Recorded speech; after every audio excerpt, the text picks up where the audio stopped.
গায়রুল্লাহকে আল্লাহর বৈশিষ্ট্যের সমকক্ষ মনে করাকে শিরক বলে। মানে আল্লাহ নয় এমন কাউকে আল্লাহর বৈশিষ্ট্যের সমকক্ষ মনে করা হলো শিরক। তো এই শিরকটা বিভিন্নভাবে হতে পারে। শিরকটা হতে পারে আল্লাহ তাআলার সত্তাগতভাবে, কর্ম, নাম, গুণ এবং অধিকার বা ইবাদত, এই পাঁচটি ক্ষেত্রে শিরক হতে পারে। সত্তাগতভাবে শিরক কিভাবে বুঝবো আমরা? সত্তাগতভাবে শিরক মানে তিন তত্ত্বের ভিত্তিতে আল্লাহ তাআলাকে বিশ্বাস করা, বহুত্ববাদীদের ভিত্তিতে আল্লাহ তাআলাকে বিশ্বাস করা। যেমন হিন্দুরা মনে করে 43 কোটির উপর তাদের দেবতা আছে। খ্রিস্টানরা যারা নাসারা তারা মনে করে যে মারিয়াম আলাইহিস সালাম আল্লাহ তাআলার স্ত্রী এবং ঈসা আলাইহিস সালাম আল্লাহ তাআলার পুত্র। তারা ট্রিনিটির তিনটি তত্ত্বে বিশ্বাস করে। তো এটা হলো আল্লাহ তাআলার সত্তাগতভাবে শিরক। আর যারা ইহুদি আছে তারা মনে করে উজাইর আল্লাহর পুত্র। এভাবে তারা আল্লাহ তাআলার সত্তার সাথে সত্তাগতভাবে শিরক করে।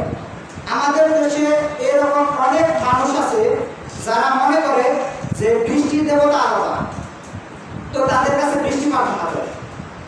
পাহাড়ের দেবতা আলাদা, তাদের কাছে পাহাড়ের বিষয়টা দিয়ে প্রার্থনা করে। মেঘের দেবতা আলাদা, তো রিজিকের দেবতা আলাদা, এভাবে আলাদা আলাদা ভাবে মনে করে। এটা হলো আল্লাহ তাআলার সত্তার সাথে শিরক করা।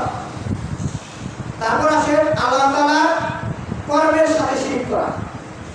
কেউ যদি মনে করে যে আল্লাহ তাআলা ব্যতীত অন্য কেউ রিজিক রুজি দিতে পারে, সুখ দিতে পারে, সন্তান দিতে পারে, তাহলে এটা আল্লাহ তাআলার কর্মের সাথে শিরক করা। আল্লাহ তাআলার কর্ম হলো রুজি দেওয়া, সুখ দেওয়া, সন্তান দেওয়া।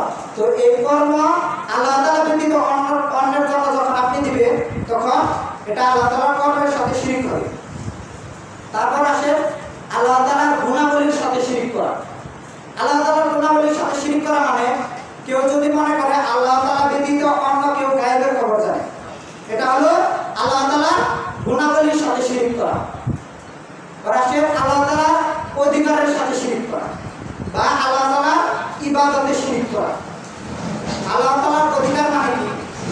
মুআজ রাদিয়াল্লাহু তাআলা থেকে বর্ণিত, মুআজ রাদিয়াল্লাহু তাআলা যখন আদার পিঠে ছিলেন তখন রাসূল সাল্লাল্লাহু আলাইহি ওয়াসাল্লাম মুআজ রাদিয়াল্লাহু তাআলাকে ডেকে বলেন, হে মুআজ, এইভাবে তিনবার বললেন।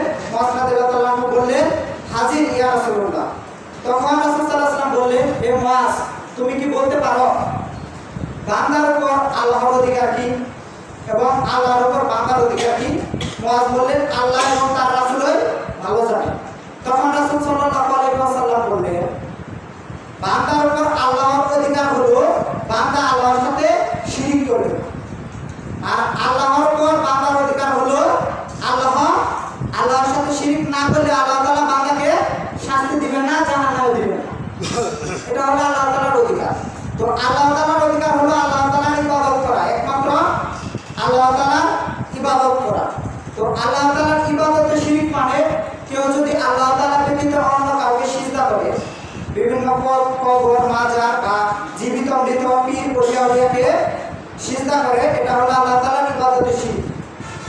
তারপর কেউ যদি আল্লাহ তাআলা ব্যতীত অন্য কারো কাছে সাহায্য প্রার্থনা করে, অন্য কারো কাছে দোয়া করে, অন্য কারো কাছে নজর বা মানত মানে, অন্য কারো কাছে পশু জবাই করে অন্য কারো উদ্দেশ্যে ইত্যাদি ইত্যাদি, এটা হলো আল্লাহ তাআলার ইবাদতে শিরক করা।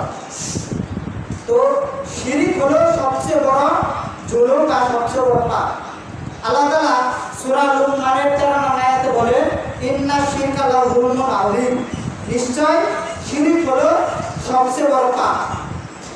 এবং শিরক করলে পূর্বের সমস্ত আমল বিনষ্ট হয়ে যায়, নষ্ট হয়ে যায়। একজন মানুষ তার জীবনে যত আমল করুক না কেন, তার মধ্যে যদি একটি মাত্র বড় শিরক প্রকাশ পায়, তাহলে তার পূর্ববর্তী সমস্ত আমল বাতিল হয়ে যাবে। দলিল সূরা জুমার আয়াত নং 65। কোন ব্যক্তি যদি শিরক করে তাহলে তার জন্য জান্নাত হারাম হয়ে যায় এবং জাহান্নাম ওয়াজিব হয়ে যায়। আল্লাহ তাআলা বলেন, ইন্নাহু মান ইউশরিক বিল্লাহি ফাকাদ হারামাল্লাহু আলাইহিল জান্নাতা ওয়া মা'ওয়াহুন নার ওয়া মা লিল-যালিমিনা মিন আনসার। কেউ কেউ যদি আল্লাহ তাআলার সাথে কোনো কিছু শরীক স্থাপন করে তাহলে তার জন্য আল্লাহ তাআলা জান্নাতকে হারাম করে দিবেন এবং তার আবাস হবে জাহান্নাম এবং জালিমদের জন্য কোনো সাহায্যকারী। সূরা মায়েদা আয়াত নং 72। তো কোনো ব্যক্তি যদি আল্লাহ তাআলার সাথে শিরক করে তার জন্য জান্নাত হারাম হয়ে যায় এবং তার আবাসস্থল জাহান্নাম ওয়াজিব হয়ে যায়। সূরা মায়েদা আয়াত নং 72। আর এই শিরক করলে ঈমান এবং ইসলাম ভঙ্গ হয়ে যায়।